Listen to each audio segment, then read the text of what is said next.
Bismillahirrahmanirrahim. Assalamualaikum warahmatullahi wabarakatuh. Jumpa kembali bersama Aida Happy Family YouTube channel, saluran edukasi, hiburan dan informasi. Topik kita kali ini adalah tentang apa yang terjadi jika setan-setan tidak berkeliaran di hati anak Adam. Selamat menikmati.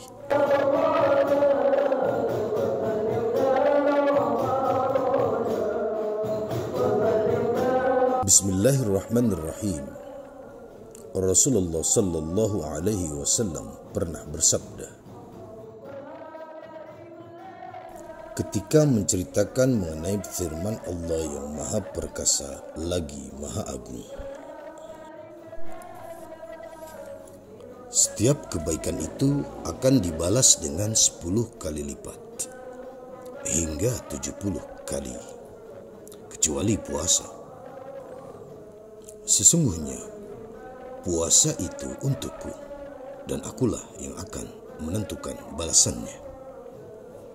Hadis riwayat Muslim dan Ashab As-Sunan. Nabi SAW juga pernah bersabda, demi Allah yang jiwa Muhammad berada dalam genggaman kekuasaannya, sungguh aroma mulut orang yang berpuasa itu lebih harum di sisi Allah daripada aroma misik atau kasturi.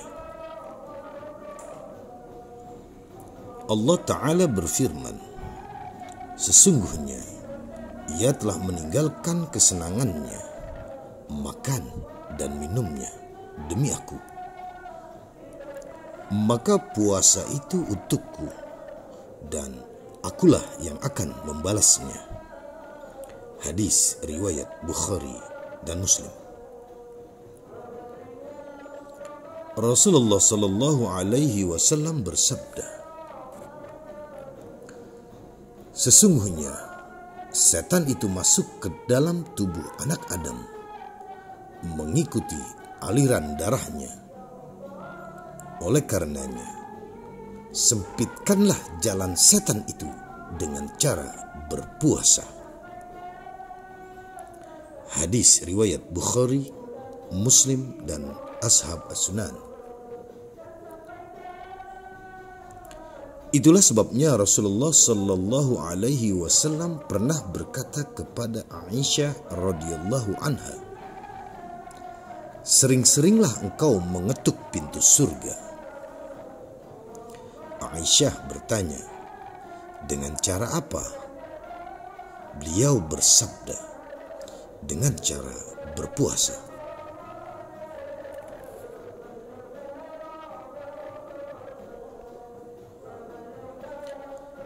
Kemudian Nabi sallallahu alaihi wasallam bersabda, kalau saja setan-setan tidak berkeliaran di hati anak Adam, niscaya mereka dapat menyaksikan kerajaan langit atau kekuasaan Allah. Hadis riwayat Ahmad di dalam Musnad Juz 1 halaman 353. Puasa dapat membantu meredam syahwat.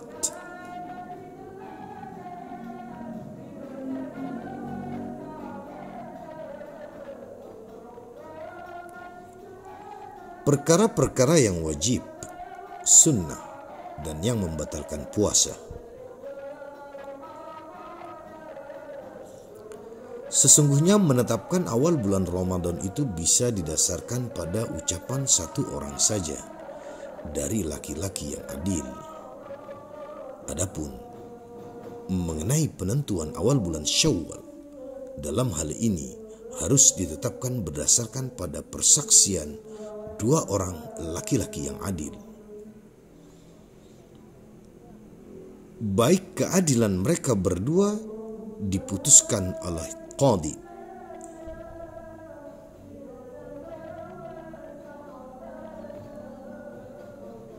Qadhi adalah pada konteks kekinian hakim yang adil. Dan khusus bagi wilayah Indonesia adalah majelis yang telah ditunjuk untuk mengurusi segala sesuatu yang berkenaan dengan kepentingan umat Islam.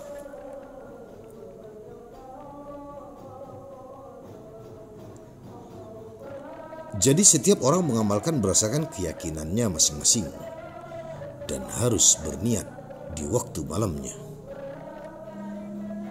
Diwajibkan pula untuk berniat puasa fardu di bulan Ramadan.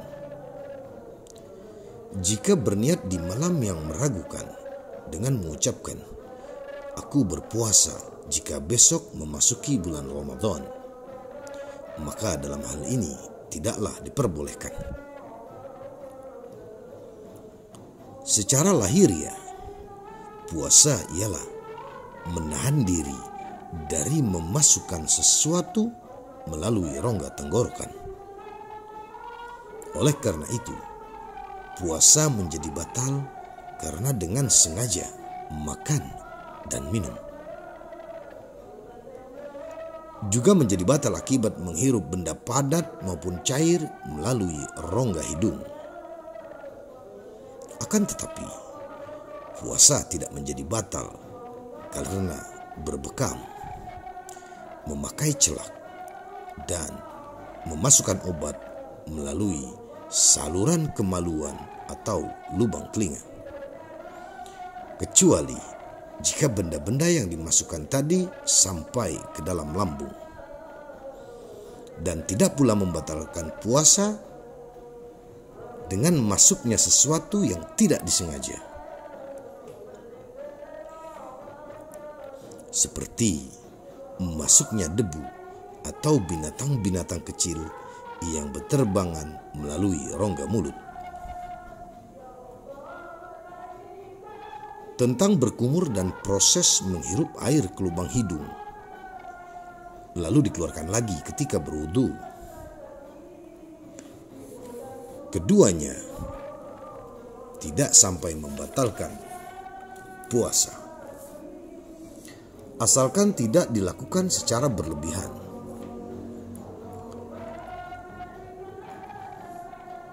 Jika seseorang secara sadar makan di waktu menjelang siang karena menduga masih malam, tanpa memastikan terlebih dahulu sewaktu ia makan, maka nilai puasanya menjadi rusak. Namun, jika ia makan, minum, atau bersetubuh dengan istrinya akibat lupa, maka puasanya tidaklah batal. Adapun muntah, jika disengaja, maka puasanya menjadi batal. Jika tidak disengaja, maka dalam hal ini tidak membatalkan puasa. Jika seseorang menelan kembali lendir yang keluar dari rongga dada melalui tenggorokannya, maka hal ini tidak membatalkan puasanya. Semua itu sebagai keringanan atas puasanya, karena memang tidak mudah untuk menghindarinya.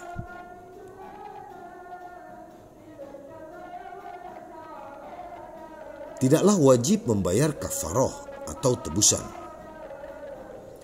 kecuali karena melakukan persetubuhan dengan sengaja di siang hari. Kafarohnya ialah memerdekakan seorang budak. Jika tidak mampu, maka boleh diganti dengan berpuasa selama 2 bulan berturut-turut. Harus berurutan, tidak boleh berselang, serta dilakukan di luar bulan Ramadan.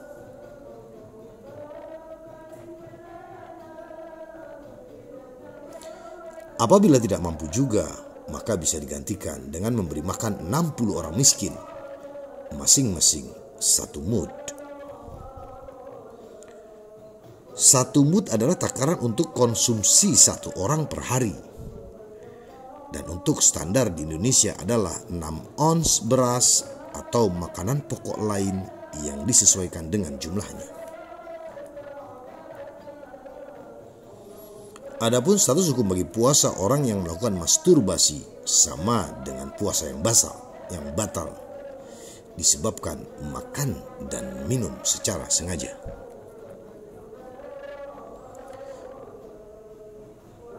Tingkatan orang-orang yang berpuasa. Sesungguhnya puasa itu memiliki 3 tingkatan, yaitu puasa bagi orang awam, orang khusus, dan puasa bagi orang yang lebih khusus. Puasa pada tingkatan awam ialah menahan perut dan kemaluan dari memenuhi tuntutan syahwat. Puasa orang khusus ialah menahan pendengaran, lidah, tangan, kaki, dan anggota-anggota tubuh lainnya dari berbuat kemaksiatan.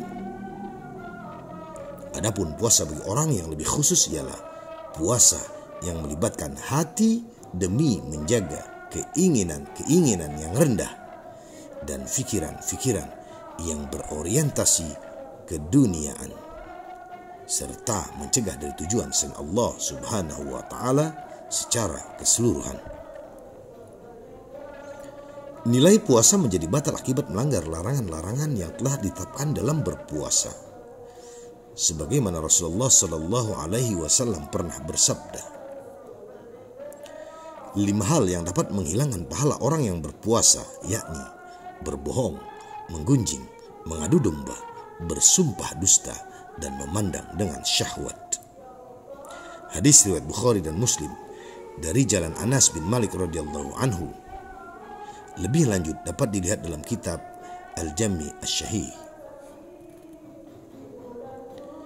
Pada tingkatan puasa yang lebih khusus ini, semua anggota tubuh harus dijaga dan melakukan segala tindak kemaksiatan.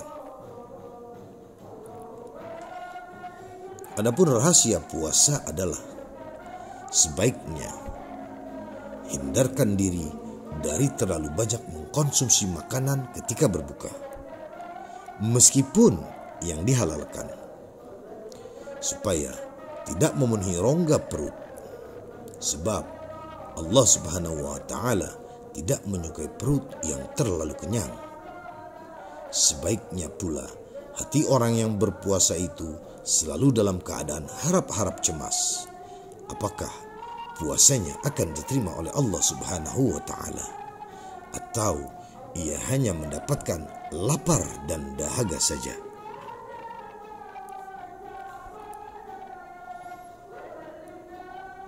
Sebagaimana disebutkan dalam sebuah riwayat, banyak orang yang berpuasa akan tetapi hanya mendapatkan rasa lapar, haus, dan keletihan saja dari puasa yang dilakukannya.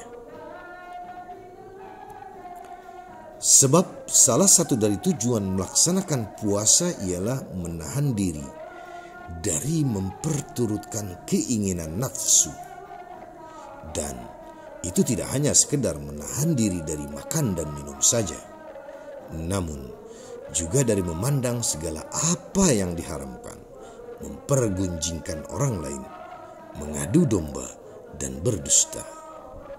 Semua itu jelas dapat membatalkan nilai dari pahala berpuasa.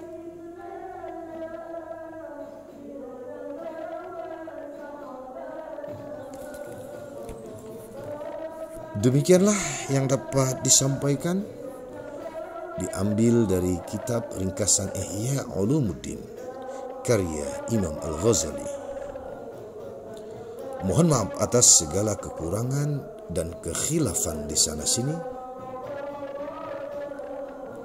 Semoga video ini membawa manfaat untuk kita semua. Akhirnya, Assalamualaikum warahmatullahi wabarakatuh.